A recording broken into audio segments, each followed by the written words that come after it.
The clock indicates the end of the workday, signaling that it's time for employees to wrap up and prepare to leave.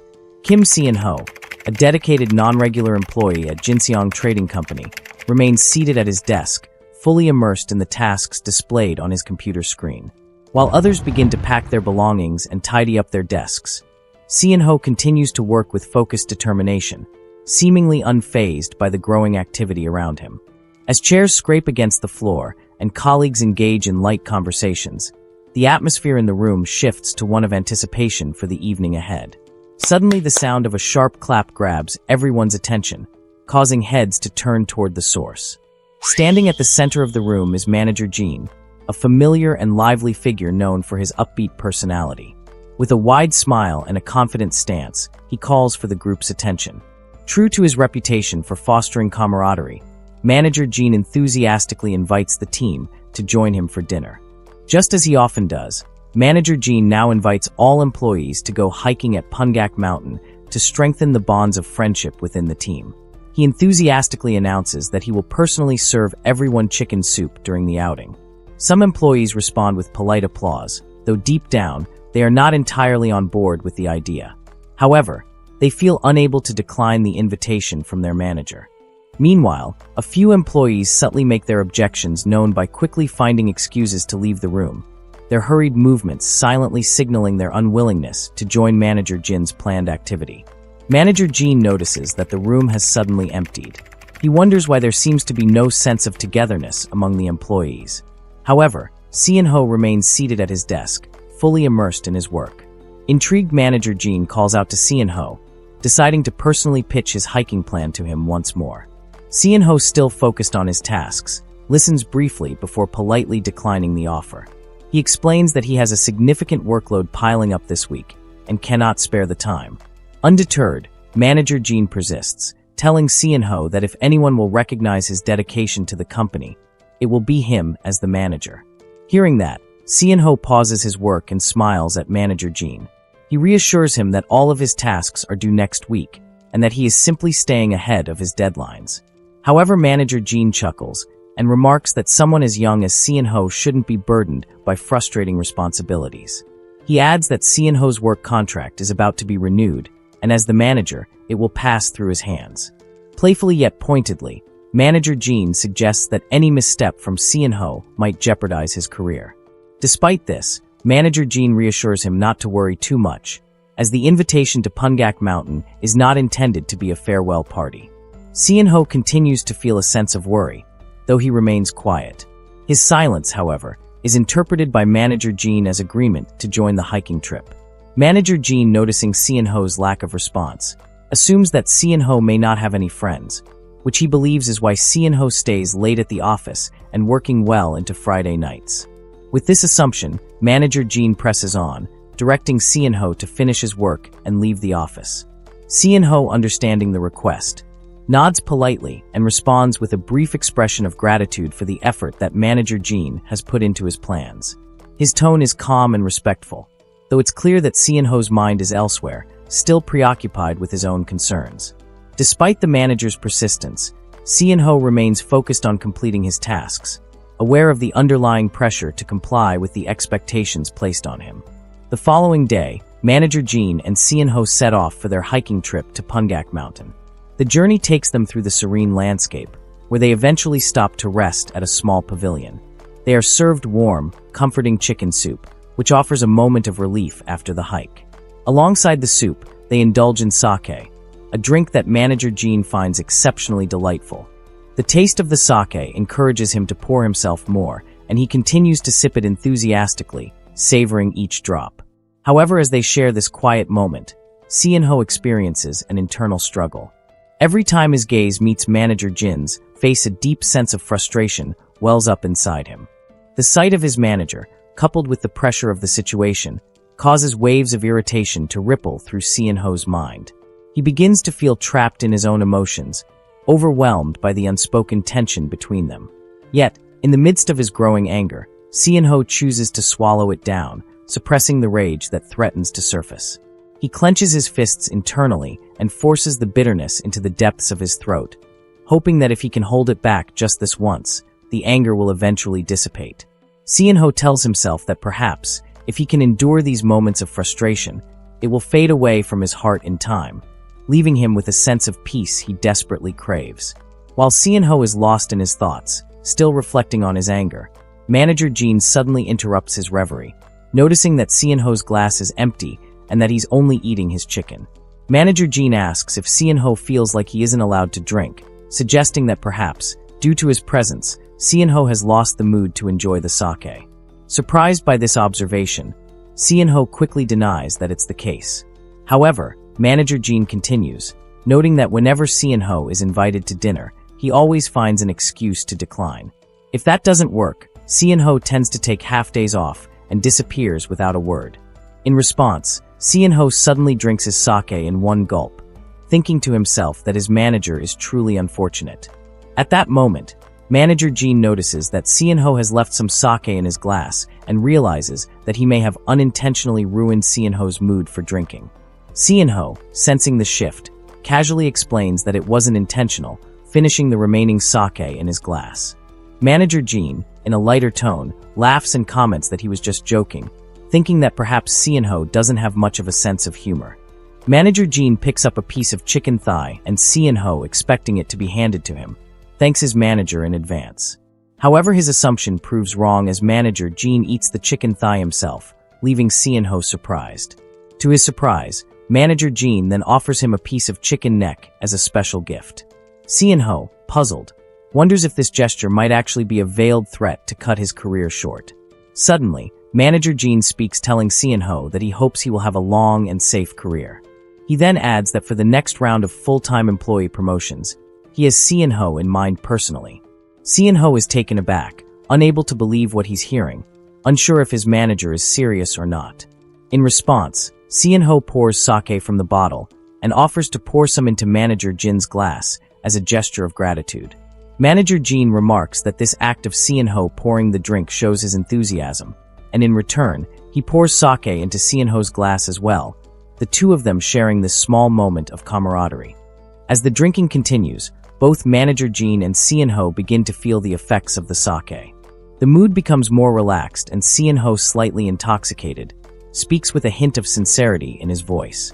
He tells Manager Jean that he has devoted his entire life to Jinseong Trading Company, acknowledging the weight of his commitment to the company. His words carry a sense of dedication, yet there's an underlying weariness as the alcohol loosens his tongue. Manager Jean, sensing the shift in the conversation, laughs and teasingly responds, asking if Seon-ho plans to make the company his final resting place. The remark, lighthearted and playful, catches Seon-ho off guard, and he laughs in return, appreciating the humor. Seon-ho, still amused by the joke, compliments Manager Jean for his wit, his tipsy state making the moment feel more carefree.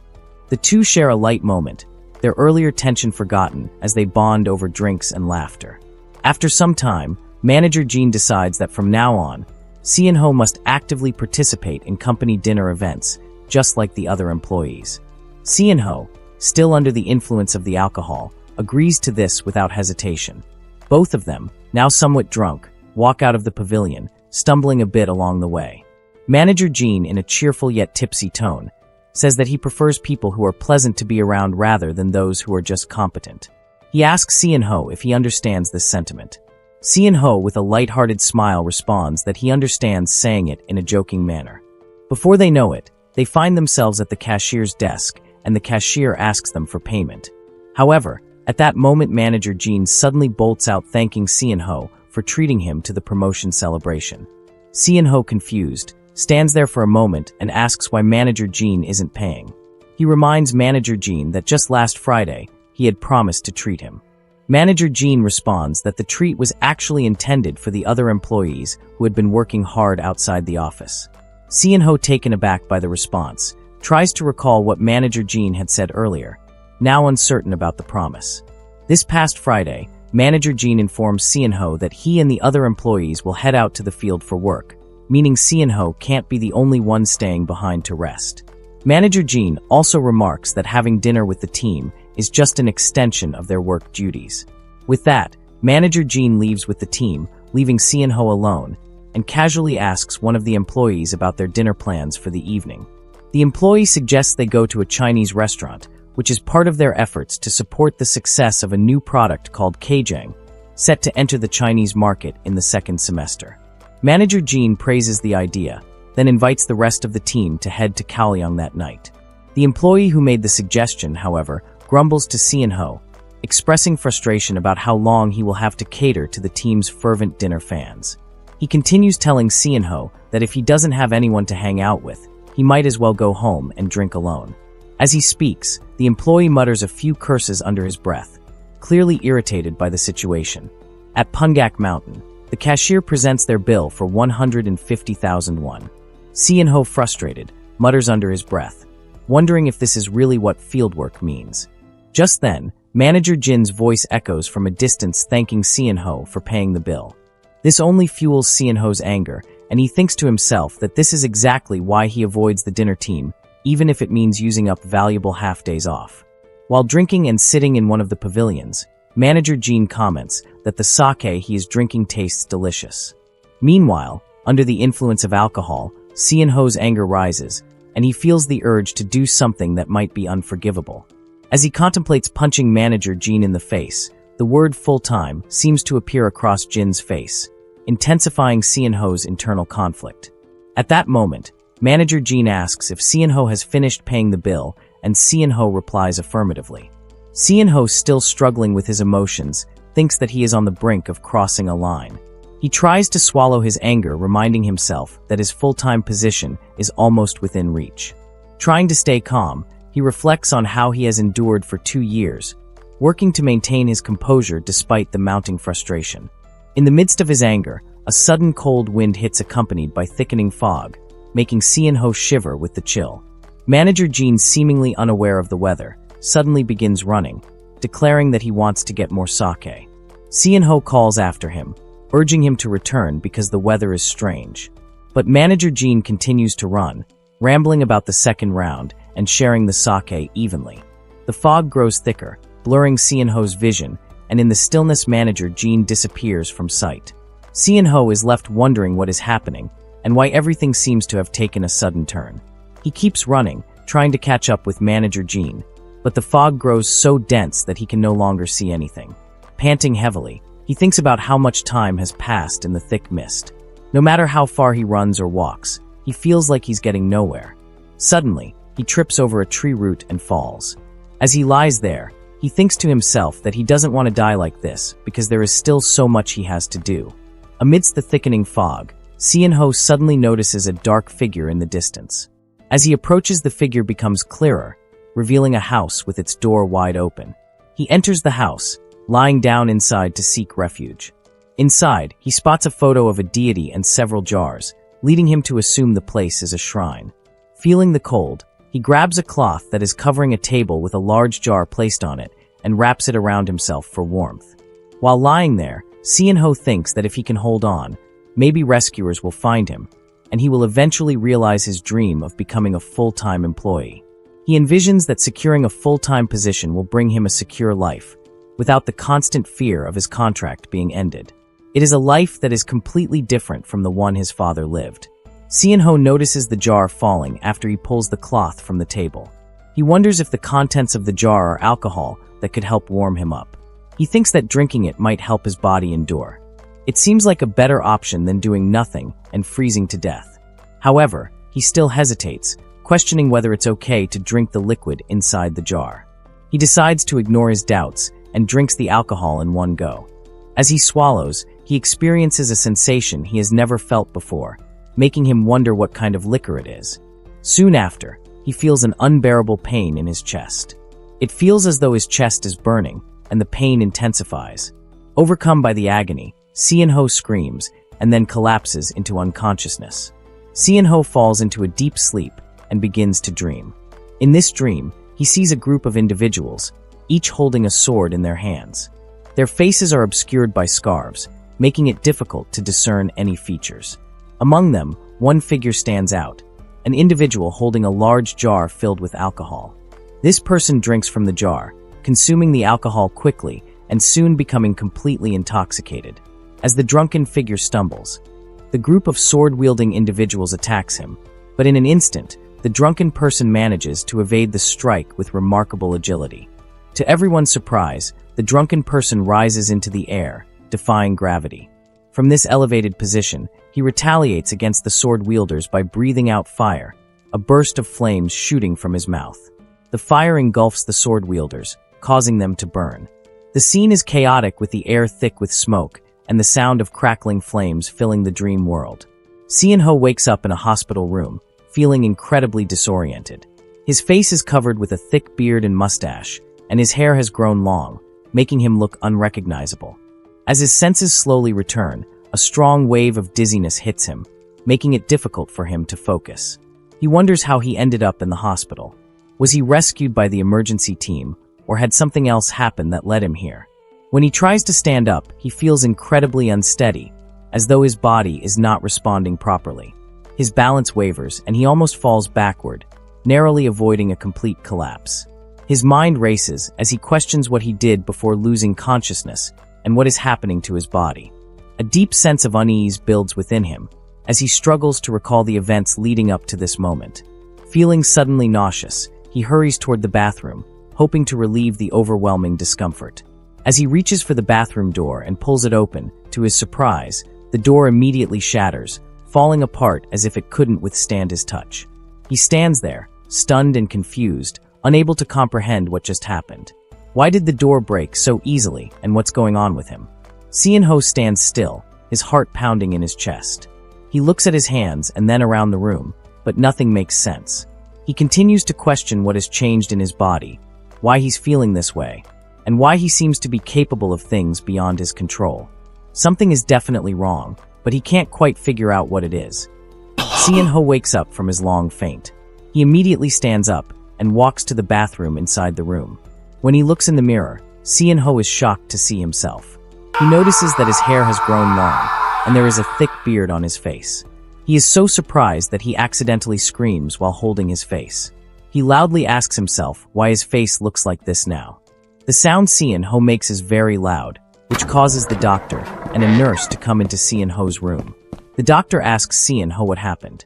Seon-ho immediately responds that he feels something is wrong with his body. On the other hand, the doctor and nurse clearly notice that Seon-ho's face and neck are flushed. They remain silent. Moreover, the doctor is also shocked to see the doorknob scattered on the floor. Seon-ho realizes that the doctor is looking at the broken doorknob and door. Nervously, he says he will cover all the damages. However, the doctor still instructs the nurse to call security, just in case something happens. At the same time, the doctor tries to calm Seon-ho down. He explains that Seon-ho has just woken up from a sleep that lasted for some time. Still, Seon-ho appears emotional, his face is red, and his eyes are wide open, which scares the doctor. The doctor tries to lighten the mood by offering to check Seon-ho's temperature. Of course, the doctor pulls out a thermometer. But suddenly, Seon-ho reflexively grabs the doctor's hand, feeling threatened. Realizing this, Seon-ho immediately releases his grip and apologizes to the doctor. The doctor feels pain in his arm. He tries to explain that Seon-ho should have just drunk in moderation. Fortunately, the doctor manages to check Seon-ho's temperature by placing the thermometer in his mouth. Moreover, the doctor explains that the hospital will need to conduct a thorough examination to confirm the details. But at this point, there's no way to medically explain Seon-ho's symptoms. Hearing that, Seon-ho is confused. He immediately asks what the doctor means by no way to explain it. To explain what is happening, the doctor tells Seon-ho that when he came to the hospital, he must have been suffering from a severe headache and nausea. Seon-ho vividly remembers the pain he felt at that time. Therefore, he stays silent and confirms the doctor's words. Then, the doctor asks Seon-ho if he feels like having some warm, spicy soup at this time. Once again, Seon-ho is shocked because the doctor is correct. He feels exactly that, but he is confused about how the doctor knows what he is feeling. Seon-ho starts crying uncontrollably. Overcome with emotion, he begs the doctor to help save his life, expressing that he feels as though he cannot bear to die in this way. He is overwhelmed with sadness, feeling that the whole situation is unfair. His chest tightens as he speaks, and with an almost desperate plea, Seon-ho even falls to his knees before the doctor, trying to share the weight of his past with anyone. Tears stream down Seon-ho's face as he explains his life story. He recalls how, During his student years, everything revolves around getting into a prestigious school. After graduation, his focus shifts to securing a stable job. Once he achieves that, it becomes all about securing a permanent position. His life, according to him, always centers around these goals. Because of this, he confesses, he has never had the chance to build a proper, meaningful relationship with anyone. In his voice, there's a trace of panic, an unspoken fear that he has failed at the one thing that truly matters: living a fulfilling life. He desperately doesn't want any more hardships or misfortunes to add to his already difficult life. However, the doctor remains calm and reassures Sean-ho, explaining that his current condition is not life-threatening. He tells Sean-ho that what he is experiencing is simply a detoxification symptom caused by acetaldehyde.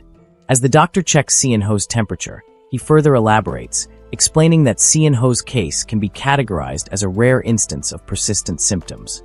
Hearing this, Sean-ho begins to understand that what he's going through might not be fatal, but he remains confused.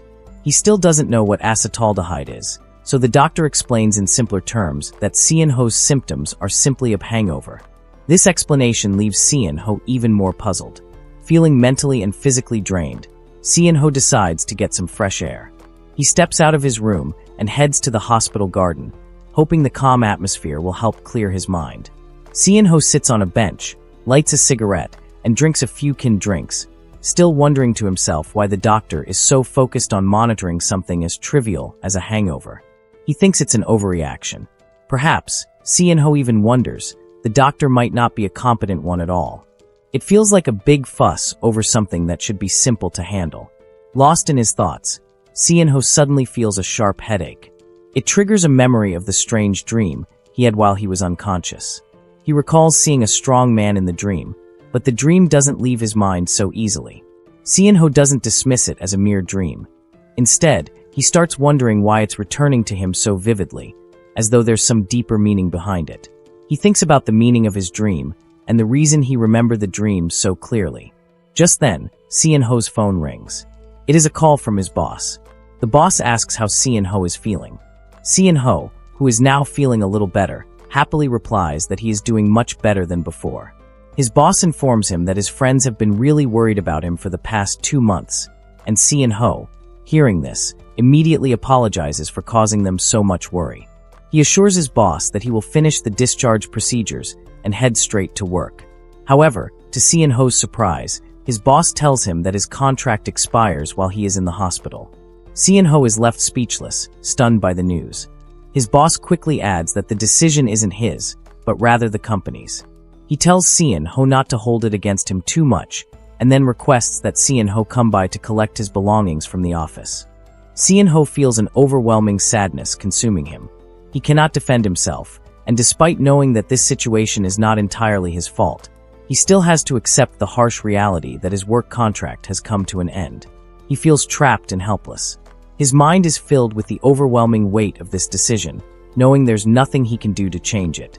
All he can do is comply with his boss's request to collect his remaining belongings from the office. With a heavy heart, Sean-ho returns to his room. He walks in slowly, dragging his feet, as though the world's weight is on his shoulders. His reflection in the mirror doesn't seem like his own anymore. He shaves his beard, the sound of the razor scraping against his skin the only noise filling the room. He continues to feel sad, with each stroke of the razor only amplifying the sorrow inside him. He is slightly upset because as a contract worker, he is not allowed to be hospitalized for such things. He thinks back to all the countless hardships he has endured in his life, all for the hope of securing a permanent position. For years, he has sacrificed everything, believing that once he made it to a stable, full-time position, things would finally improve. But now, it all feels like a cruel joke. As he looks at his reflection, tears start to fall down his face. He questions himself, asking whether all his efforts over the past 2 years have been for nothing. Was this really the result of all his striving and hope? He desperately wants to live an ordinary life, just like everyone else, as an office worker with a steady job and a sense of stability. His thoughts spiral, and suddenly, he begins to blame his circumstances.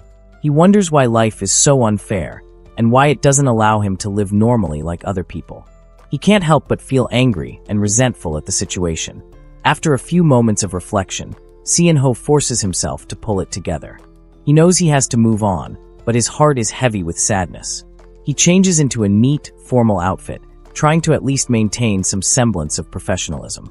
Despite everything, he knows he must still go to the office and follow through with the process of ending his contract.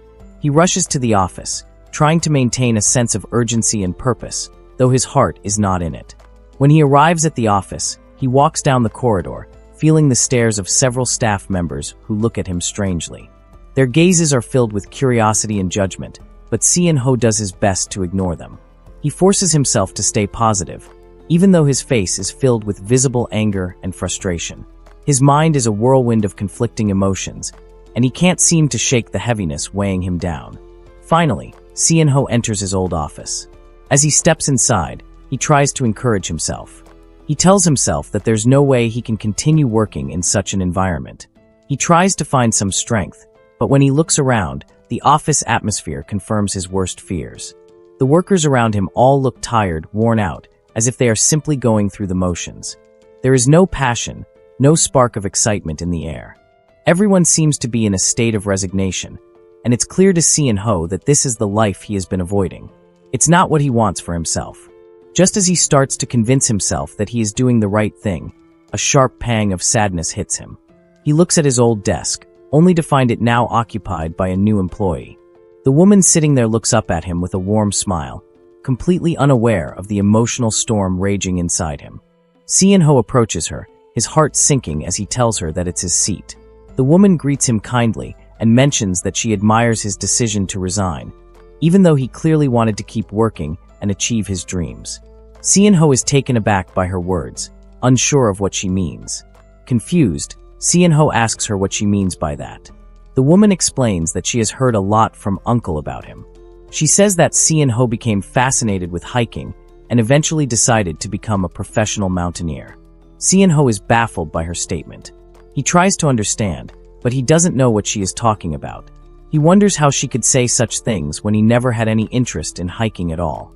He looks at her in disbelief, not knowing whether to laugh or cry at the absurdity of the situation. His mind races with questions, but instead of continuing the conversation, he turns and heads towards the manager's office. Meanwhile, Jean, the manager, is having an uneventful day. He's sitting in his office, enjoying his day when suddenly the door bursts open. Si-in-ho storms in, filled with anger and frustration. He breaks down the door with a force that shocks Jean, who is momentarily stunned before his face shifts to one of annoyance. He almost yells at Si-in-ho, but holds back when he realizes it's him. Si-in-ho stands there, filled with rage, as he demands to know why Jean did this to him.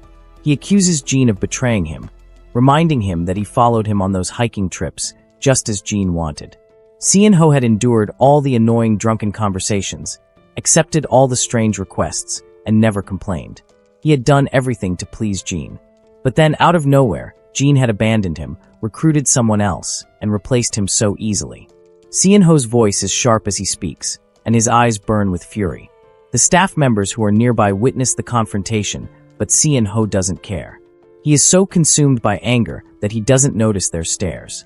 Si-in-ho doesn't realize that his anger is so powerful that it causes the air in the room to shift. A strong gust of wind blows through the office, rattling the windows and sending papers flying. His emotions seem to have stirred the atmosphere itself. Si-in-ho accuses Jean of ruining his life, his voice rising to a level that surprises even him. He demands to know why Jean did this to him, why he took everything from him. Jean, however, doesn't accept the accusations. He quickly denies everything, insisting that all of this was Si-in-ho's doing. He blames Si-in-ho for never wanting to drink or smoke with him and accuses him of not managing his own condition. Jean keeps deflecting the blame, unwilling to accept responsibility for what has happened. He is unrelenting in his refusal to take any accountability. In the heat of the moment, Si-in-ho, overwhelmed by his emotions, pushes Jean with the help of the wind. It's an impulsive action, driven by the fury building up inside him. He can't hold back anymore.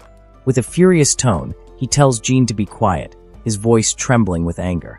Jean is stunned by the force of the wind and by Si-in-ho's outburst. He stares at him in disbelief, not knowing what to do next. Fear grips him as he wonders if Si-in-ho has lost his mind. He tries to regain control of the situation, asking if Si-in-ho is crazy for daring to do something like this. He warns Si-in-ho, asking how he plans to deal with the consequences of his actions. He asks Sean-ho if he really thinks he can just move on and switch jobs easily if word of this gets out in the industry. Sean-ho, however, doesn't care. He has reached his breaking point. He's so consumed by anger and frustration that he is determined to use whatever means he can to break free from this situation. In his mind, the only way to escape is to use the power of alcohol and fight his way out, even if it means destroying everything in the process. Everyone will have a day like this at least once in their life. The day when you're so drunk you lose track of everything, and your memory goes blank. That's how Sean-ho feels right now. He's pretty sure he went to the company to pick up his things. Even though he was confused and couldn't remember, he somehow felt refreshed, as if he had expelled 2 years' worth of alcohol toxins. Sean-ho opens his eyes to the harsh fluorescent light above him, forcing a groan out of his dry throat. He's lying on a floor in a cold, gray cell, the rough texture of the floor digging into his back. The musty smell of damp stone mixes with faint traces of bleach. Blinking a few times, he turns his head and realizes he's behind bars. For a moment, panic bubbles up, but he squashes it, taking in a deep breath. He calls out for an officer, his voice echoing in the empty corridor. Sitting up, his head throbs with the effort. Soon, heavy boots clatter against the tiled floor, and a man in a uniform appears, his imposing frame shadowing the dim hallway. The officer's eyes bore into him with a mix of curiosity and irritation, asking if he's ready to talk. Sean-ho meets his gaze, unsure of what to say. His instinct tells him to remain silent, to figure out the situation before uttering a word.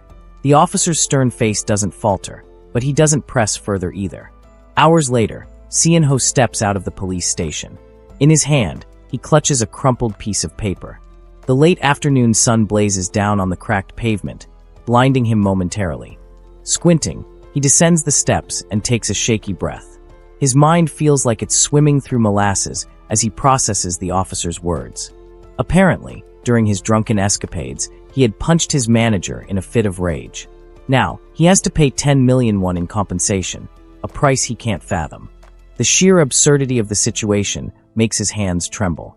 He's never thrown a punch in his life, and now, one single act of violence has upended everything.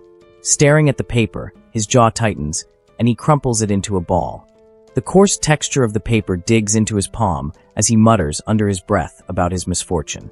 So, to clean up the mess his unconscious self created, he had to dive back into the job market once again. The following day, the sky is a clear expanse of blue, a cruel contrast to Sean-ho's bleak mood as he arrives for a job interview.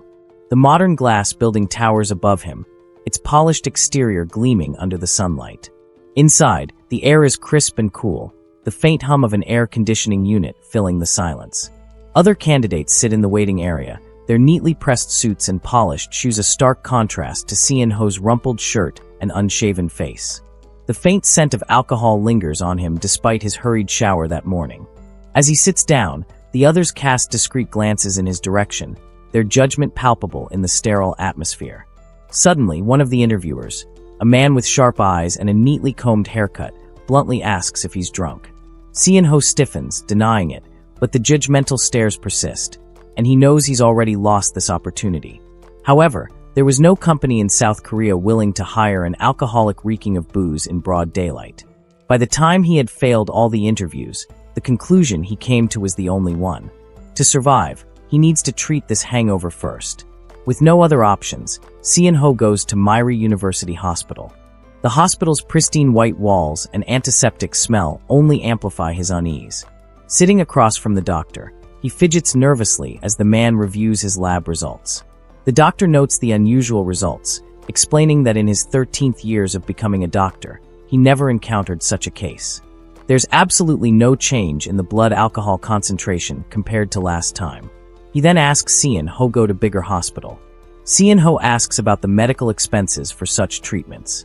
There's a case in the US where similar symptoms were treated successfully, but it would cost around $5,000. Sean-ho's heart sinks. $5,000 is an unattainable fortune in his current state. As he walks away from the hospital, his cell phone rings. His landlord calls him angrily and demands him to pay the 3 months overdue rent. The conversation ends with a grim ultimatum: pay by tomorrow or face eviction. He walks while heavily sighing. Because he has to pay the settlement money, He can't even manage living expenses. At this rate, he might really end up on the streets. Desperate, Sienho scours the internet for free hangover cures. He stumbles upon a bizarre remedy involving sun-dried dog poop. It has to be charred completely, then grinded into powder. Next is to mix it with soju. It even cheekily said, "When you're broke, why not try using dog poop as medicine?" Reading that, Sienho can't believe it. He is seeing all kinds of crazy people in this world. He thinks, no matter how desperate, what kind of crazy person would use dog poop? Suddenly, Sienho sees a dog on the other side of the road, pooping. Sienho walks to it and crouches next to the dog. Feeling somehow uncomfortable with Sienho watches it pooping, the dog runs away. Sienho stares silently at the piece of dog feces in front of him. After a moment of thought, he decides to try the recipe. He picks up 2 sticks, using them as makeshift chopsticks to pick up the dog's poop and place it into a plastic bag to dry later. While he is gathering the dog poop, a woman stands behind him and greets him. Startled, Sienho quickly stands up, trying to explain himself. He turns around and freezes. The woman standing behind him is none other than his junior, Mijeong. The beautiful girl with shoulder-length curly hair smiles sweetly as she greets him. She asks how he has been after not seeing each other for 2 years. Sienho, still holding the plastic bag of dog feces and the makeshift chopsticks made of tree branches, awkwardly replies that he is doing fine and asks how Mijeong is. Mijeong asks what he is doing there while trying to peek at the plastic bag. He is now hiding behind his back. Sienho clumsily explains that a dog relieved itself there, and the owner didn't clean up after it.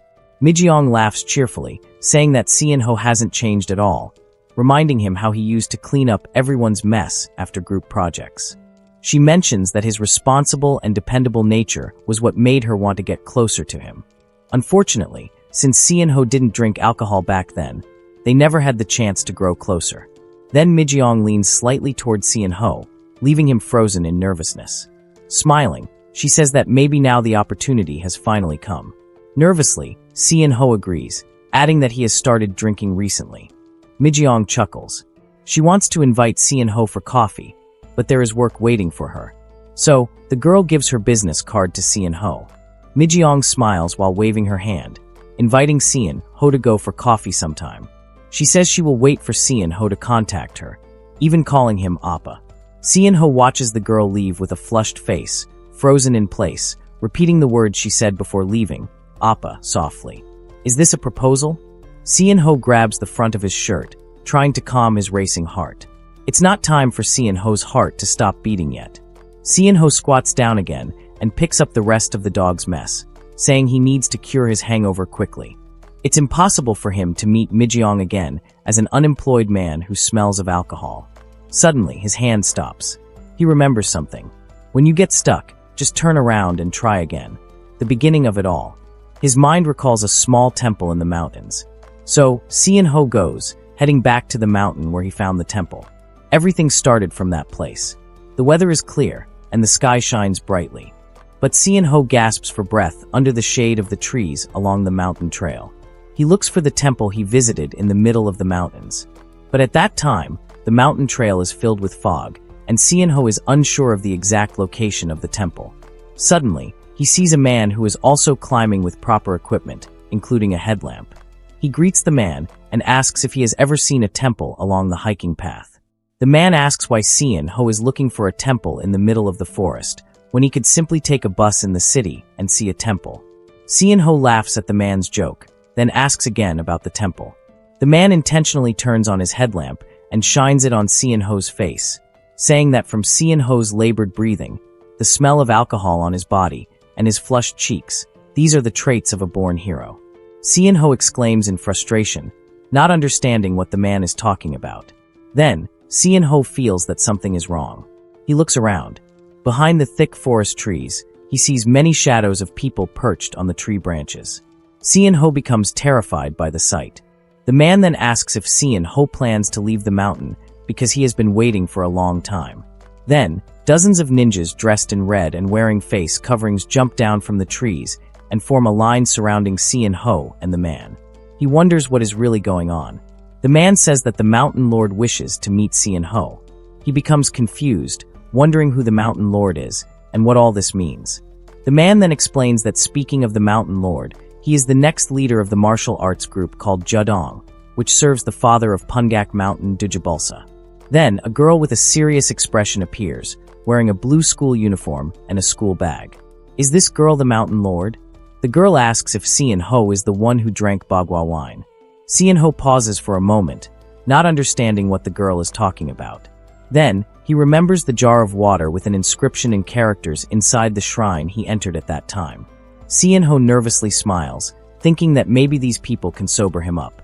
But seeing the serious faces of the ninjas, the man and the girl, Sian Ho feels that the bagua wine they mentioned is a rare drink. He doesn't know what will happen if he tells the truth. So Sian Ho decides to lie. Laughing awkwardly, he says that he never drank such a drink. He foolishly says that he didn't touch the drink in the jar with the Chinese characters inside the shrine. Seeing the sharp stares from the ninjas, Sian Ho realizes he has made a mistake.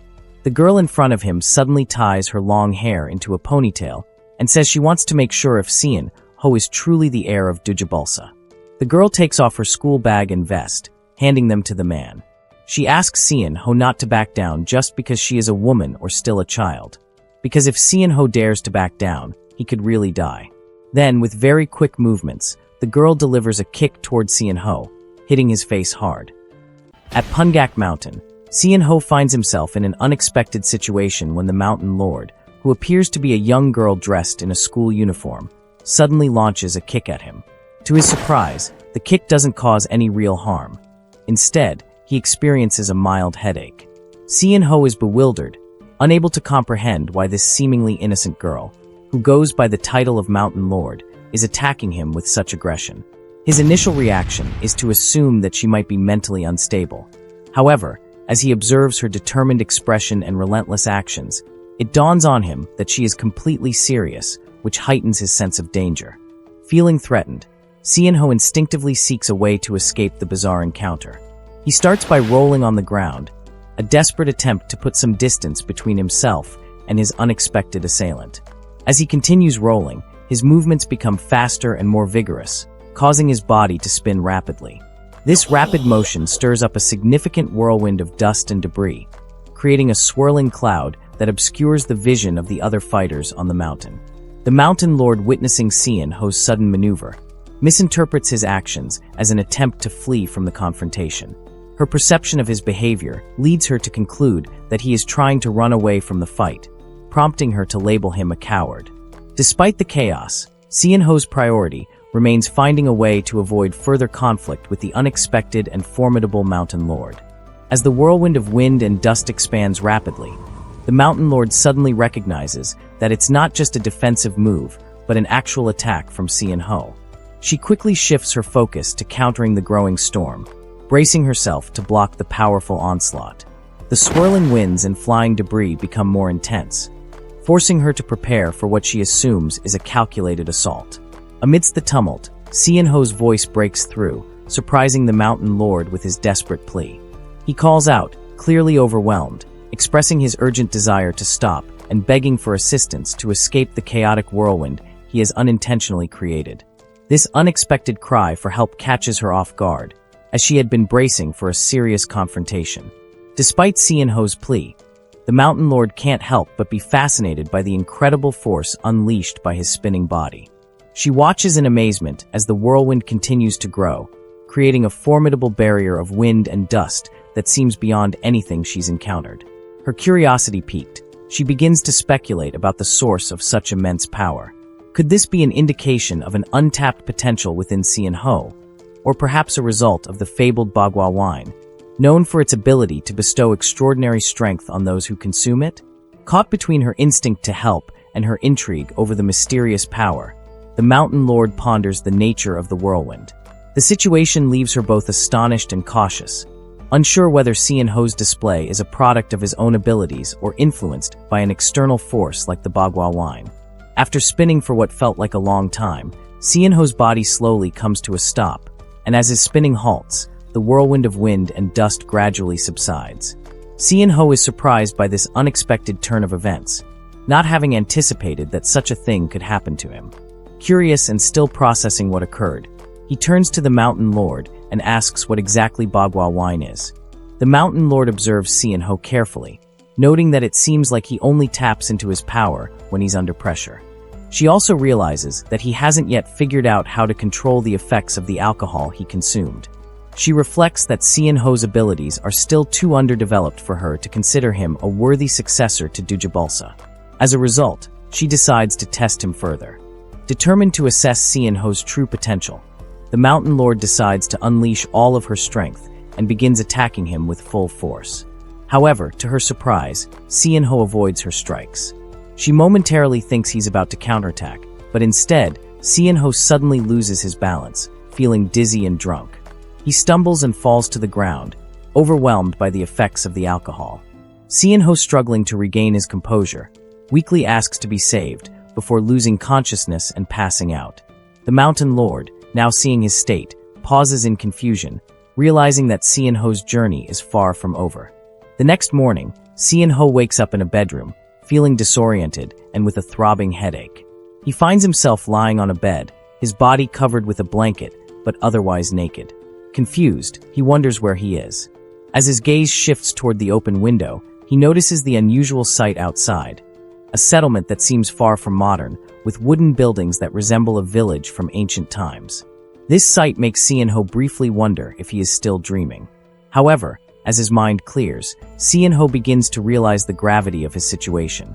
He worries that he might be in trouble, suspecting that the Mountain Lord and her group might have saved him with ulterior motives, perhaps to obtain the manhwa wine.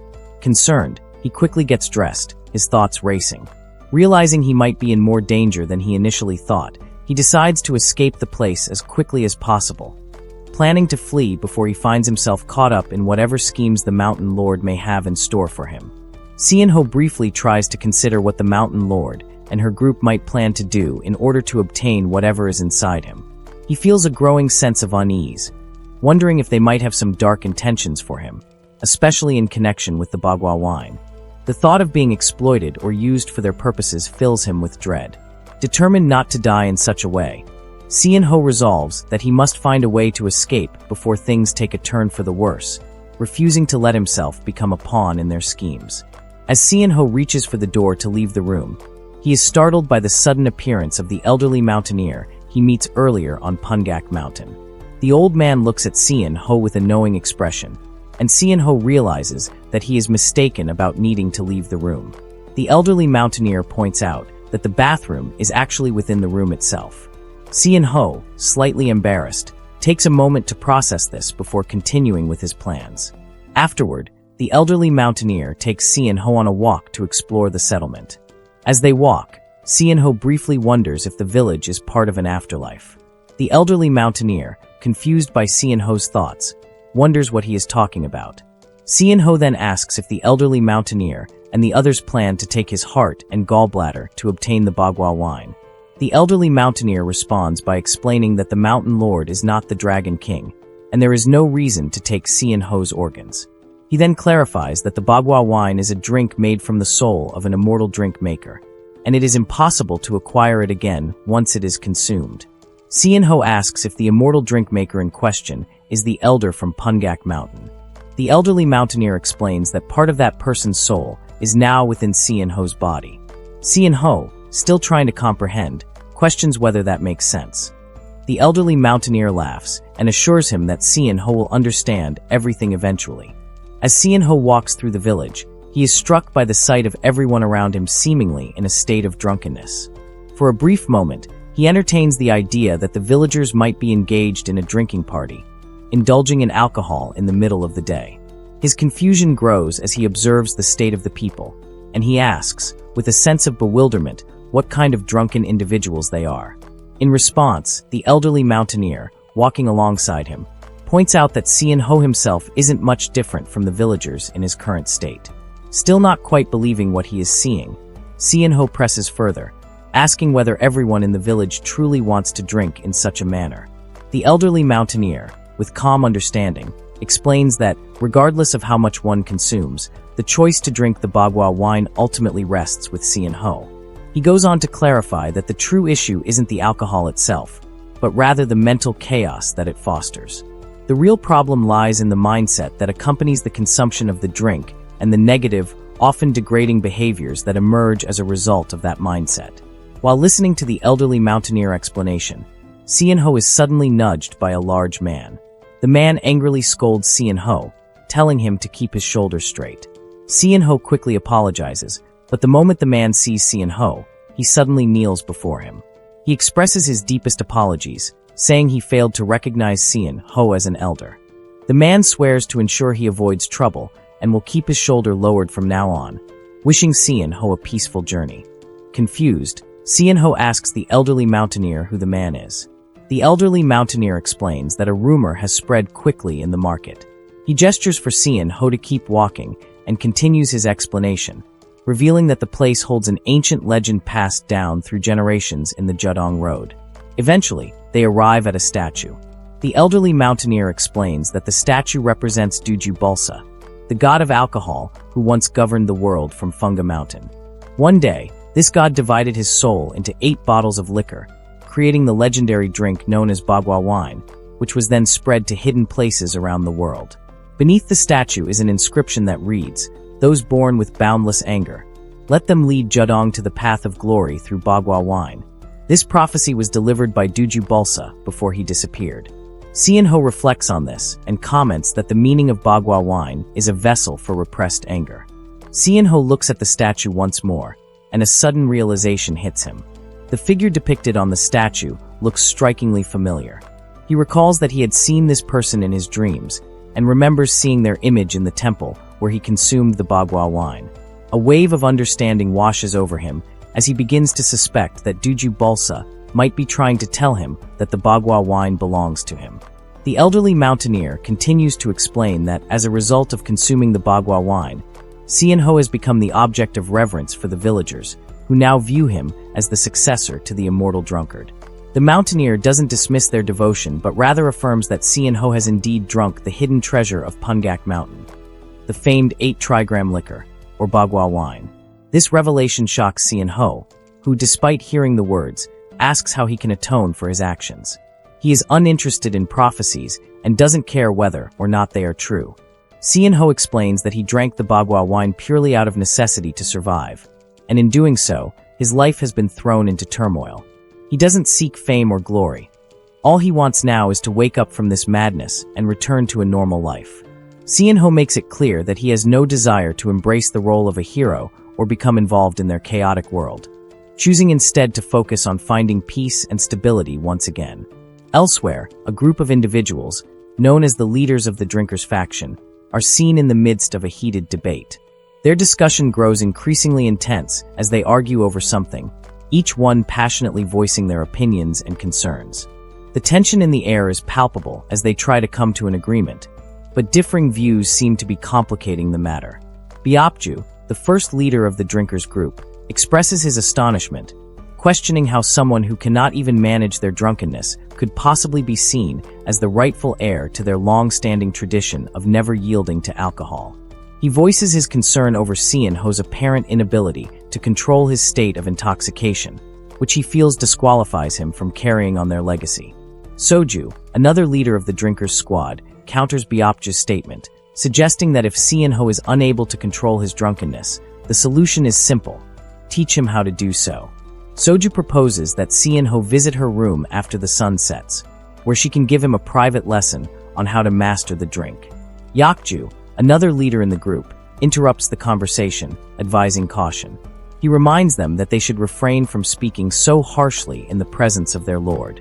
Takju, a fellow leader, takes issue with Yakju's comment and questions whether he is being overly protective. Takju continues, explaining that the current mountain lord, who is still a teenager, is fully aware of everything that is going on, and doesn't need anyone to shield him or hold back any opinions.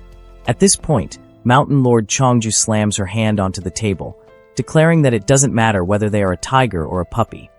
Everyone must come when called by the Mountain Lord. Her words are firm, asserting her authority as the future leader of the drinking clan and reinforcing her control over the situation. Mountain Lord Chongju goes on to explain that, given the circumstances, they must take this opportunity to thoroughly assess Sian-ho's abilities and suitability. She emphasizes that it is imperative to test him to determine whether or not he can truly carry the weight of their ancient tradition. Chongju further declares that if Xianho proves unworthy of being their successor, they will not hesitate to take drastic measures. In such a case, they would consider extracting the Bagua Jiu from him and even going as far as to carve out his heart while he is still alive, all in an effort to ensure that their lineage is properly safeguarded. Just as Chongju finishes outlining these harsh potential consequences, the door opens and Xianho, accompanied by the elderly climber, unexpectedly walks into the room. The two of them, having arrived just in time, overhear the conversation, leaving the group in a tense silence. Chapter 5. Chongju, with her long hair tied in a ponytail, wears a traditional blue outfit paired with a black outer robe and a luxurious golden embroidered belt. She places both hands firmly on the wooden table before her, her expression serious. Nodding her head slightly, she emphasizes that she does not care if it's a tiger or a dog. When she speaks, they must come. Under these circumstances, they intend to verify whether Xianho truly is the successor of the immortal brewer. If he is deemed unqualified, they will accuse him of stealing the Bagua wine and carve out his inner organs. In the same room, Biapju, Soju, Yakju, and Takju sit, ready to judge Xianho. With a resolute face, Xianho pushes open the door leading to the room where the leaders have gathered. He knows he must enter boldly. Stepping inside, he glances around, taking in the tense atmosphere. It feels oddly like an interview. Covering his face with one hand, Xianho contemplates the situation. If they plan to appoint him as the successor of the immortal brewer, then this so-called interview might end with him causing a scene and failing spectacularly. Dropping his hand, he flashes a confident smile and strides toward the table. As he approaches, he firmly requests the others to get straight to the point since time is precious. Everyone in the room fixes their gaze on Xianho in silence. Breaking the stillness, Xianho asserts that whether he is the successor of the immortal brewer or not, he has no interest in such matters. Slamming his hand forcefully on the table, his face hardens with anger as he demands they not decide his fate for him. Takju scoffs at his boldness, while Chongju remains silent, her piercing eyes fixed on Xianho, her expression serious and intimidating. Chongju places her hand firmly on the hilt of her sword, her eyes sharp and unwavering. She declares that since Xianho has rejected his fate, he is no longer the chosen successor of the immortal brewer. With deliberate slowness, she begins to unsheath her sword. The metallic sound reverberates through the room, amplifying the tension. Xianho's eyes widen in shock as unease grips him. He instinctively steps back, but before he can react further, Chongju moves with lightning speed, pointing the blade directly at his neck. Her long hair flows gracefully with the swiftness of her movement, adding an air of deadly elegance to her demeanor. She then asserts that Xianho will now be regarded as nothing more than a common thief who stole the Bagua wine. Panic floods Xianho's mind as the cold steel rests against his skin. His heart races, and his thoughts spiral. These people are truly a menace, he thinks. What kind of archaic rules are they living by to resort to such threats? The oppressive atmosphere thickens as Biapju, standing near the table, speaks in a measured yet firm tone. He explains that even among drinkers, there exists a strict and unyielding code. According to this code, intoxication that leads to diminished mental capacity is no excuse and, in fact, results in harsher punishment. Biapju further asserts that if Xianho is not the rightful successor, but merely a thief who stole the Bagua wine, the penalty for his actions is death for treason. Biapju punctuates his statement by grabbing the wine bottle in front of him and smashing it forcefully against his own head. The bottle shatters, shards scattering on the table and floor. The jagged remains of the bottle glint in his hand as he menaces Xianho, pointing the sharp edges toward him. Xianho flinches, his body tensing as he watches Biapju's unpredictable display. Biapju then demands a final statement from Xianho, his tone a mix of authority and challenge. Xianho clenches his teeth, his mind racing. This room is no interview room, he realizes. It is a courtroom disguised as one. Cold sweat drips down his face, and his breathing becomes shallow. Summoning his courage, he lets out a loud, defiant shout that echoes through the chamber. The unexpected sound jolts everyone, including Chongju, who momentarily falters. Her sword trembles slightly, but remains poised near Xianho's neck. Xianho stomps his foot, his voice rising with conviction as he asserts that he is indeed the successor of the immortal brewer. He declares that even if he demonstrates proof of this fact, they would still refuse to believe him. His voice booms with unyielding determination, silencing the room. Chongju, taken aback by his sudden confidence, lowers her sword slightly, her stern gaze softening with intrigue. The others exchange uneasy glances, the tension momentarily giving way to an air of uncertainty. Xianho shifts his stance, planting his feet firmly on the ground as he concentrates. He tries to summon the wind, knowing that his survival depends on proving his worth. His movements are deliberate, each step calculated as he channels all his focus. Across the room, Tokju sits silently, observing him with an intense, unwavering gaze.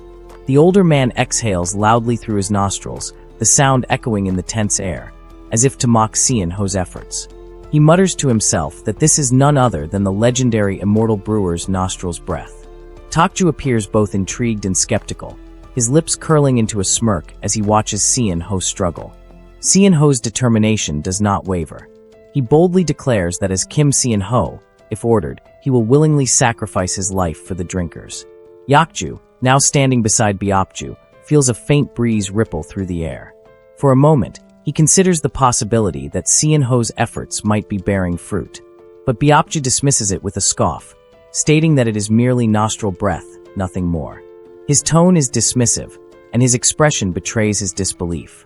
Chongju, who has lowered her sword, lets out a subtle sigh of relief.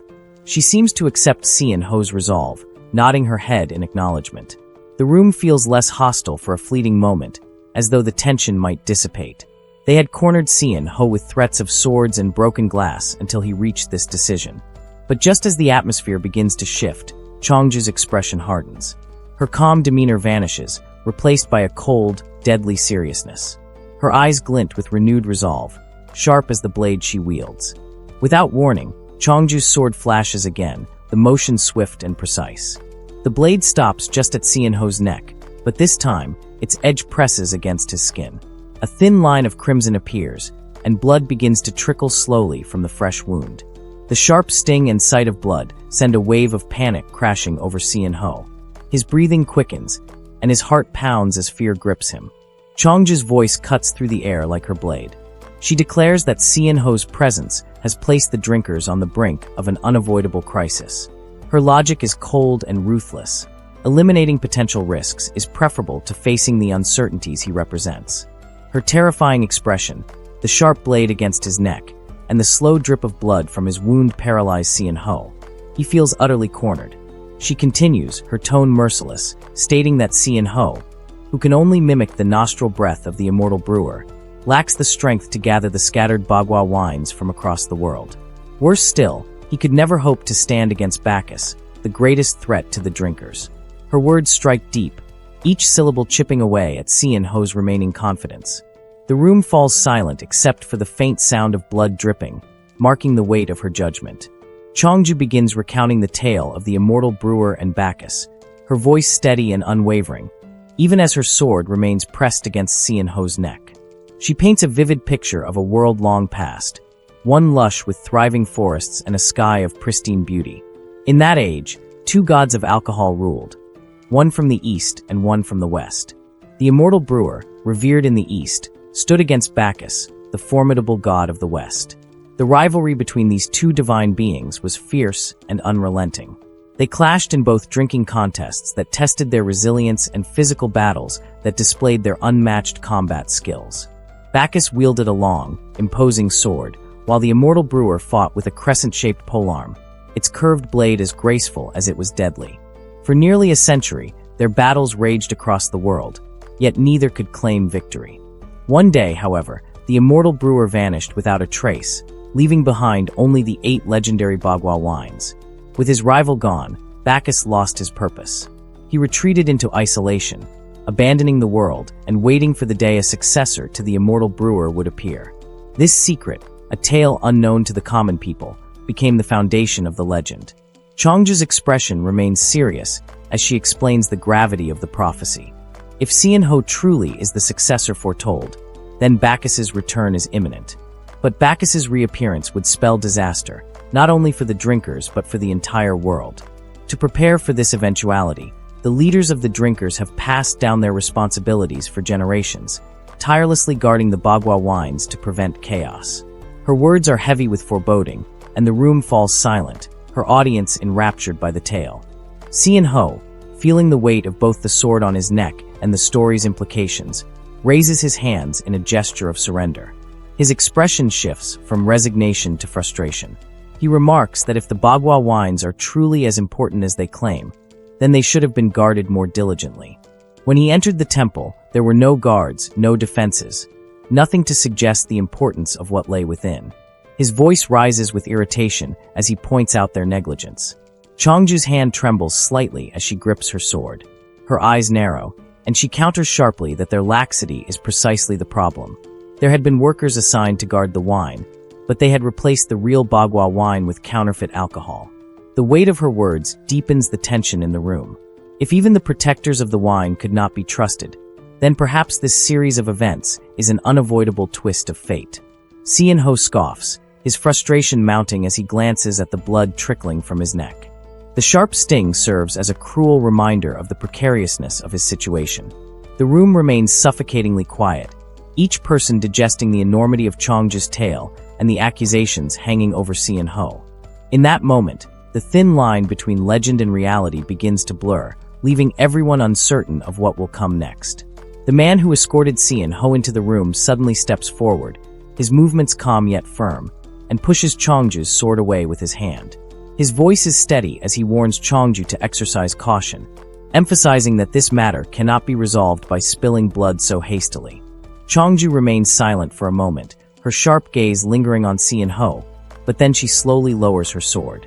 Cian-ho instinctively clutches his neck, his fingers brushing against the fresh wound. He grimaces in pain, his voice rising in irritation as he mutters complaints about their barbaric treatment of a guest. His words are laced with both indignation and disbelief. Soju, cheerful and unbothered by the tension in the room, immediately approaches Cian-ho with a bright smile. She apologizes in her usual playful tone, adding cheekily that Changju is still sober, and thus, her actions lack humanity. Cian-ho, still fuming, snaps back that if this is how Changju behaves while sober, holding a knife to someone's neck, then she's out of her mind, practically a psychopath. Changju, undeterred by the exchange, silently sheathes her sword with a composed expression. Her lack of reaction only fuels Cian-ho's growing frustration. Soju, however, continues her antics, leaning closer to Cian-ho with an almost childlike curiosity. She asks about his neck wound with exaggerated concern, then pulls out a business card and hands it to him, insisting that he send his medical bills to the address on the card. Cian-ho shakes his head, waving off the suggestion as unnecessary, saying it's just a small cut and not worth the trouble. But Soju refuses to relent. She steps even closer, her eyes sparkling mischievously, and places the card back into Cian-ho's hand, clasping it warmly. She insists, grinning as she declares she wants an excuse to see him again. Caught off guard by her forwardness, Cian-ho glances at the card now pressed into his palm. He raises it to eye level and reads it carefully. Sure enough, her name is indeed Soju. He stares at the card in bemusement, muttering under his breath about how utterly insane these people must be. In his mind, he's convinced they're probably wearing fluorescent leopard print underwear beneath their traditional attire, especially the feisty kitten, Changju. The rest of the group, Soju, Byapju, and Yakju, watch Cian-ho in silence, their expressions a mix of curiosity and amusement. Meanwhile, Takju stands from his seat, his towering presence adding to the heavy atmosphere of the room. He remains silent, observing the situation unfold with a neutral expression. Changju notices Cian-ho staring at her, his gaze unwavering. Her eyes narrow dangerously, locking onto his with an intensity that could cut through steel. The weight of her sharp glare is palpable, her annoyance clear as if silently daring him to continue looking at her. To her dismay, Cian-ho doesn't flinch. Instead, he meets her gaze head-on, his own eyes challenging her with the same fiery intensity. For a moment, the room feels like a battlefield as their silent exchange brims with unspoken tension. Despite her sharp demeanor, Changju's petite and seemingly delicate appearance contrasts starkly with her aggressive behavior. Cian-ho can't help but think how oddly cute she looks despite the menace she exudes. Refusing to back down, he mirrors her piercing stare, each daring the other to break first. Suddenly, Takju exhales deeply, the sound echoing in the quiet room. His powerful voice booms as he commands for the drink offerings to be brought in immediately. Both Cian-ho and Changju are taken aback by his sudden declaration. Changju, confused by Takju's abrupt decision, questions his intentions directly. Tokju responds with a calm but firm tone, explaining that he is trying to resolve the issue in a mature manner. If Sian-ho truly is the successor of the immortal brewer, then he must have inherited the legendary taste for alcohol. To confirm his potential, it would be far simpler to test his drinking capacity rather than resorting to violence. Chongju listens to Tokju's words in silence, her expression turning serious as she considers his reasoning. Moments later, two women dressed in muted gray hanboks enter the room. Each carries a wooden tray filled with various snacks. Sian-ho, still bewildered by the sudden shift in atmosphere, wonders why they have decided to host a drinking contest out of nowhere. Tokju, unfazed, apologizes on behalf of Chongju, acknowledging her earlier hostility, and offers Sian-ho a drink to smooth things over.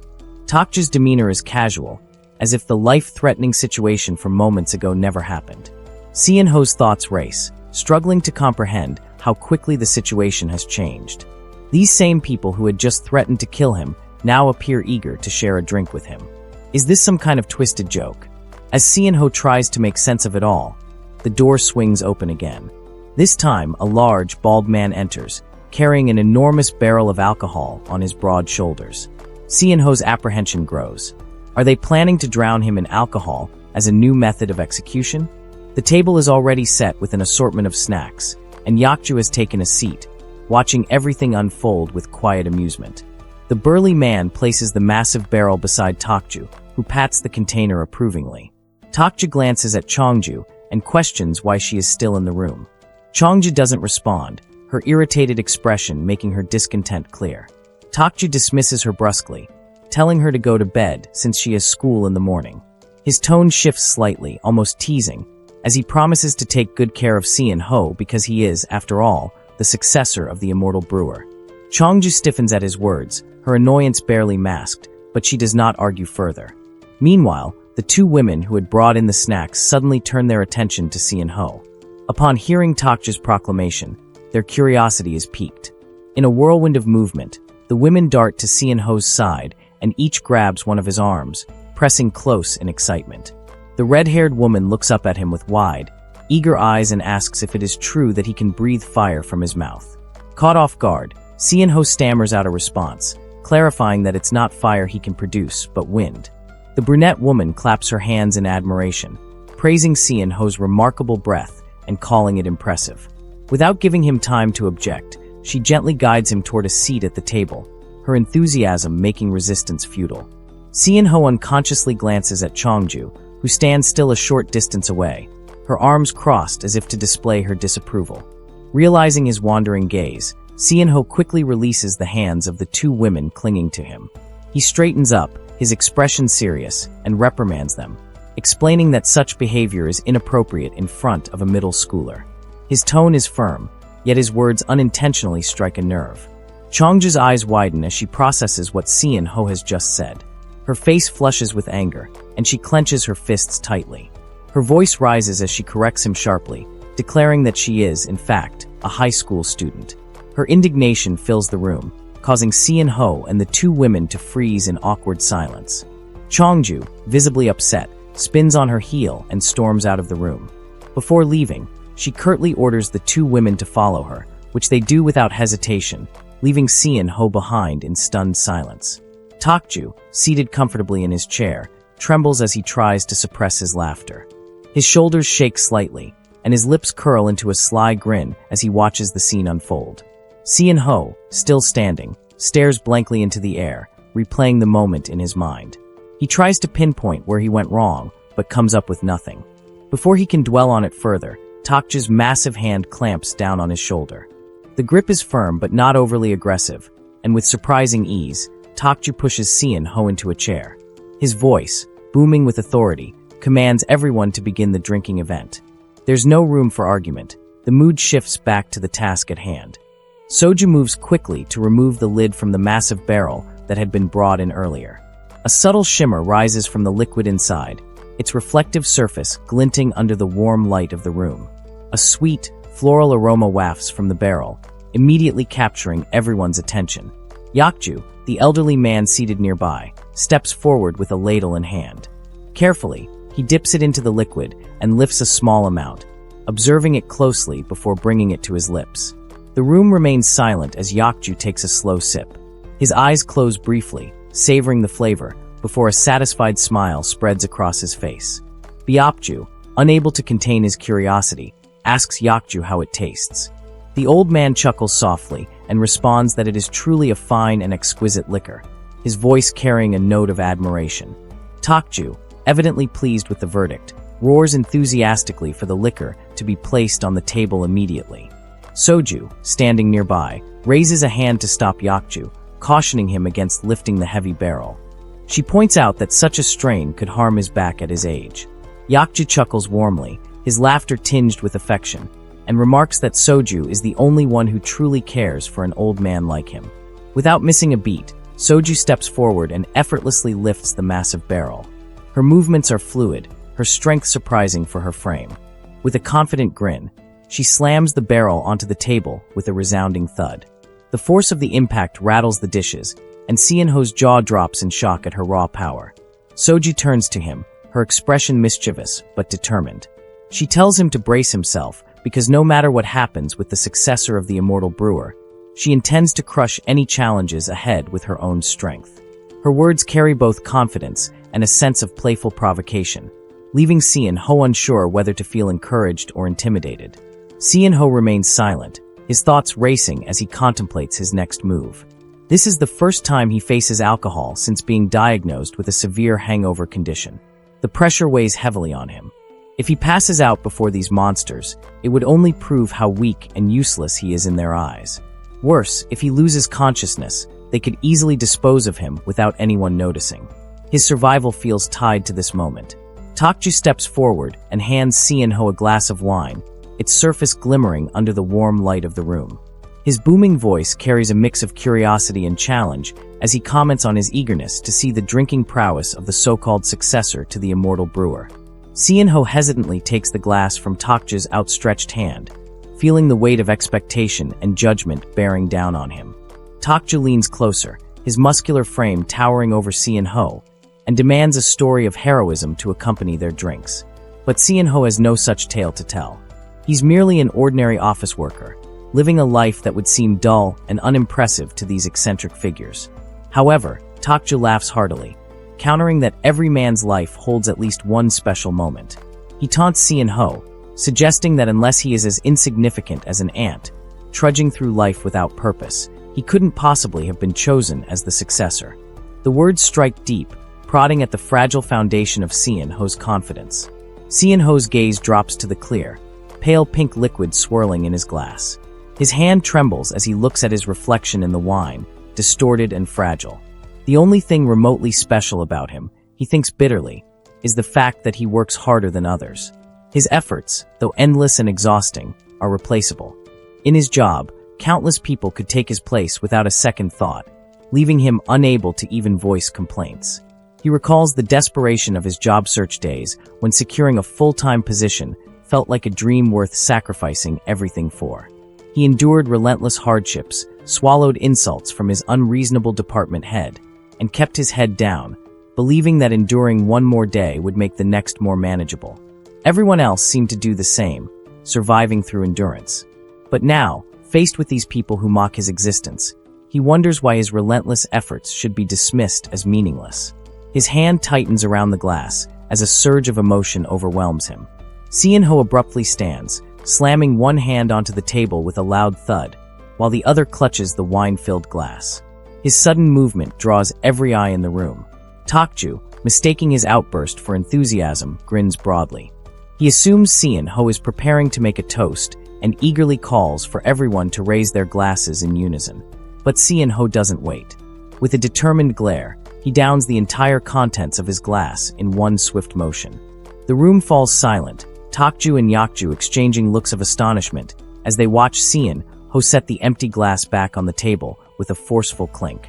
His face is a storm of anger and frustration as he surveys the room, his thoughts now spilling out unchecked. Drinking recklessly in the middle of the day, these people dare to belittle his life? His life, filled with struggle, effort, and survival? The absurdity of their audacity fuels his fury. He stares them down, his voice cutting through the silence as he labels them drunken bastards, his face flushed with both anger and defiance. The room remains still, the air thick with tension as Si-in-ho's words linger, challenging everything they represent. In the middle of the heated conversation, Si-in-ho, who feels cornered, tries to hold back his anger. However, Si-in-ho is just an ordinary human. He cannot hold his anger for too long in a situation like that. Si-in-ho realizes that everyone seems to not respect him as the successor. This happens because they are unsure whether Si-in-ho is truly the heir to the immortal brewer. For the past few days, Si-in-ho hasn't shown his strength. Then, Si-in-ho says that Bepju, Tokju, Yakju, Chongju, and Soju seem to belittle him and his life. By placing his drinking bowl down, Si-in-ho firmly warns them about what right they have to belittle his life. Si-in-ho grows more and more upset. He can no longer control himself, and also the power he possesses. However, Beopju, Chongju, Tokju, Yakju, and Soju can only remain speechless. They stand silent for a moment, unable to respond to his words. Even though they know they could stop Si-in-ho, the wind keeps getting stronger. They are confused at first, wondering why there is wind blowing inside the room. Si-in-ho keeps talking, venting his frustrations. He says that they shouldn't force him to be the successor. It should happen naturally. But without realizing it, everyone around him starts feeling scared. They never thought Si-in-ho really had such strong power. They always believed he was joking or hiding his abilities. Soju, a bit frightened, asks Si-in-ho why he is showing his power now. Yakju and Soju quickly grab a large barrel of alcohol, worried it might spill because of the strong wind. Soju, struggling to stay steady, feels frustrated. She wonders why Yakju or the others aren't protecting her, but are more focused on the alcohol. Annoyed, she asks Yakju if the alcohol is more important than her. Yakju doesn't answer, which makes Soju even more upset. Meanwhile, Beopju, like the others, is shocked. He never expected Si-in-ho to have the power of the wind. He's confused but tries to find a way to stop Si-in-ho. After a moment of hesitation, Beopju throws something flat, like a plate, at Si-in-ho. At first, Si-in-ho is too angry to notice, unable to control the wind. But when the plate catches his eye, he gets a little distracted. Si-in-ho looks around, confused about what is happening. He wonders if he is really causing all the chaos. Slowly, he starts to understand. He realizes that the wind's power is acting on its own, without his control. This makes him uneasy as he looks at his hands, trying to figure out what's going on. In his confusion, he remembers the words under the immortal brewer's statue. Those born with boundless fury, let them guide the Judong to the path of glory through Baghuajiu. It's a prophecy left by the immortal brewer before he disappeared. Si-in-ho wonders if this boundless fury is what's causing his power to act out. He thinks to himself, I've drunk, but I'm still feeling drunk and my power is overflowing. He questions if this might be connected to the Baghuajiu wine. But for now, he doesn't have a clear answer about why he has these powers. The wind finally starts to calm down. Yakju and Soju breathe easier as things settle. Si-in-ho also begins to calm himself, realizing that he has just shown them his true power. This incident makes Beopju rethink everything. He wonders if Si-in-ho is truly the successor. Si-in-ho quickly starts thinking. He knows that after this, Beopju, Yakju, Soju, and Tokju won't dare to treat him lightly. He decides to use this moment to his advantage. Acting more confident, Si-in-ho sits down and tells them to hurry and fill their glasses. He reminds them that they wanted to flip the drinking table and hold their glasses. Tokju, feeling annoyed, thinks Si-in-ho is mocking them. But Si-in-ho calmly explains that he only wants to test their abilities as successors to the immortal brewer. With a slight smile, he adds that evaluate might be a better word. Tokju, surprised by Si-in-ho's confidence, doesn't know how to respond. Frustrated, he tells the others to prepare strong liquor since Si-in-ho, the successor, wants to drink. The tension starts to shift as they begin to see Si-in-ho in a new light. Meanwhile, Soju, Tokju, and Yakju stand quietly, observing Si-in-ho's every move with caution. They are unsure of what he might do next, while Si-in-ho, deep in thought, is formulating his plan. He is confident that he will turn them all into Bagua and leave the village behind. But before he departs, he vows to ensure that every bit of humiliation he has faced will be repaid in full. After some time, the strong liquor is ready. A servant carefully brings it to Si-in-ho, placing it in front of him with a slight bow. Si-in-ho gestures for them to sit down, his demeanor calm and collected. With a smirk, He suggests they drink until their noses are stuffed, implying they should drink until they can't drink anymore. Soju, always eager and cheerful, quickly takes the seat next to Seon-ho, her excitement evident as she anticipates the drinking session. As the night goes on, the atmosphere grows heavier with the effects of the alcohol. Soon, it is late into the evening, and Yakju, Tokju, Soju, and Beopju are visibly drunk, their movements sluggish and their expressions dazed. Seon-ho, still composed, mocks them for the grim faces they make at the drinking table, teasingly asking if it's his presence that has ruined the taste of the alcohol. With a mischievous glint in his eyes, he remarks that they will soon see who can outlast the others in this drinking challenge.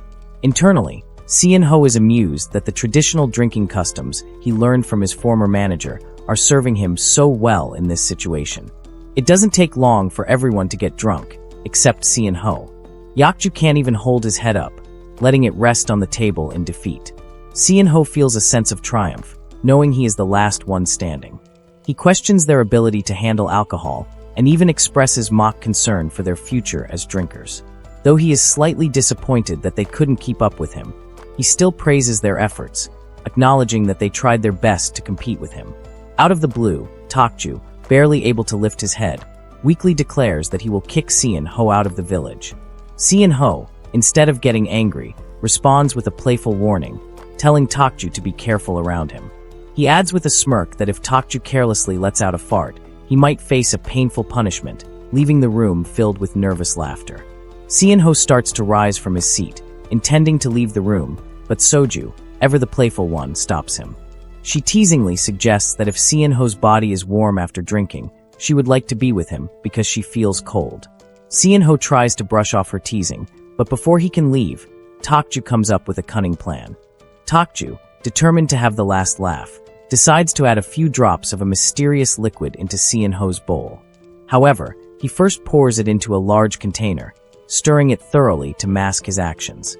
With no other option, he pours the tampered drink and offers it to Seon-ho, hoping he will drink it without suspicion.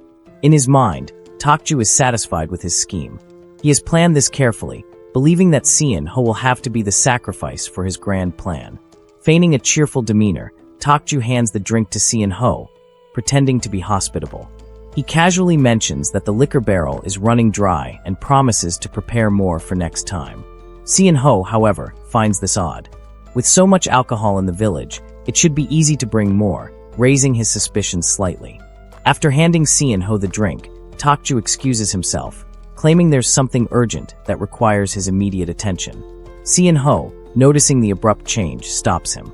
He expresses his irritation, saying he doesn't want to drink alone and questioning why Tokju suddenly acts busy. Seon-ho presses Tokju to explain what is so urgent that it requires him to leave. Tokju, frustrated but unable to escape, is surprised by Seon-ho's casual yet firm tone. From his previous work experience, Seon-ho knows that company dinners are an essential part of building relationships. He sees this night's gathering as a welcoming wine ceremony, equivalent to a company dinner. This makes him even more annoyed that Tokju would try to leave so casually. Seon-ho points out that Tokju and the others were the ones who caused all the commotion about the welcoming wine in the first place. Therefore, he feels justified in demanding that Tokju stays and treats him with the respect he deserves as the guest. The tension in the room is palpable, but Seon-ho, confident and in control, ensures that Tokju understands the importance of his presence and the significance of the night's events. To make Tokju sit back down, Seon-ho calmly asks if he is afraid of messing up and feeling regret. The words hit a nerve, making Tokju angry, but before he can respond, Seon-ho, without suspicion, drinks the strong liquor Tokju offered. Unbeknownst to Seon-ho, the drink is laced with poison. It reveals that the poison is strong enough to bring down an elephant in just 3 seconds. Yet, to everyone's astonishment, nothing happens after Seon-ho finishes the drink. Tokju is left speechless, his mind racing as he watches Seon-ho remain perfectly fine, seemingly unaffected by the poison. Seon-ho doesn't even feel tipsy. In fact, he feels like drinking more. He signals for another round, but Soju, eager to serve, offers to fetch the drink for him. Seon-ho, however, dismisses her offer, focusing instead on his own thoughts. Meanwhile, Tokju is panicking internally, questioning why the poison has no effect. He begins to wonder if his arrogance has blinded him, making him foolish enough to test the young heir, Si-in-ho, in such a reckless manner. Deciding he's had enough of the night's events, Si-in-ho prepares to leave. Soju tries to stop him, suggesting they go out together to get some fresh air and maybe grab some chokaksmung. But Si-in-ho remains indifferent, uninterested in her company or her offer. Just before Si-in-ho steps out, Tokju, overwhelmed by the situation, admits defeat. He confesses that he acknowledges Si-in-ho's power and doesn't believe he can go any further. This stops Si-in-ho in his tracks. Turning back, he approaches Tokju, his expression firm. He reassures Tokju that he's reached his limit and questions how someone like him, with such poor skills, could ever hope to defeat someone as powerful as Bacchus. Si-in-ho then turns his attention to Soju, chastising her for sitting idly and casting glances during such a critical moment. Soju is startled but remains silent, knowing she has no defense against Si-in-ho's sharp words. After making his point, Si-in-ho exits the room with a sense of accomplishment. He feels satisfied with the message he delivered, believing his words and actions were sufficient as a warning. He heads off, planning to rest before leaving the village at dawn. As he walks, a thought crosses his mind if the immortal brewer is truly invisible. However, before he can delve deeper into his thoughts, Si-in-ho's vision starts to blur. His body begins to tremble, and he struggles to stay upright. Eventually, he collapses, his body unable to withstand the delayed effects of the poison. Hearing the loud thud, Soju and Tokju rush to find the source of the noise. They are shocked to discover Si-in-ho lying unconscious on the ground. Tokju, realizing what has happened, feels a surge of triumph. He kneels beside Si-in-ho, a wicked grin spreading across his face as he takes in the sight of the fallen heir. So Tokju pulls Si-in-ho's head up with a sense of victory. Soju watches in horror, her voice trembling as she warns Tokju, questioning if he's insane to treat Si-in-ho this way. But Tokju, filled with confidence, silences her, insisting she stay back and watch. He declares that Si-in-ho is the key to his success, his voice dripping with contempt and fear of being overshadowed by the young heir. Tokju is very eager to get rid of the young and naive Si-in-ho, so he needs a smartphone to record the moment when Si-in-ho is lying there, weak and powerless. His goal is to create evidence and show it to others so Tokju can take Si-in-ho's place as the heir. With excitement, Tokju starts recording the moment Si-in-ho is in a vulnerable state, planning to take down the successor. He even deliberately adds a strange filter, a dog filter, to Si-in-ho's face. Tokju tries to record Si-in-ho with a flushed face. However, just before he manages to get the perfect shot, Tokju is shocked to see Si-in-ho open his eyes, and Soju notices it too. Slowly, Si-in-ho begins to rise and tries to regain his senses, although his consciousness is still unclear. He doesn't know what happened to him, and he's unaware that Soju and Tokju are nearby. In his confusion and with incomplete awareness, Si-in-ho actually wants to drink again before he leaves.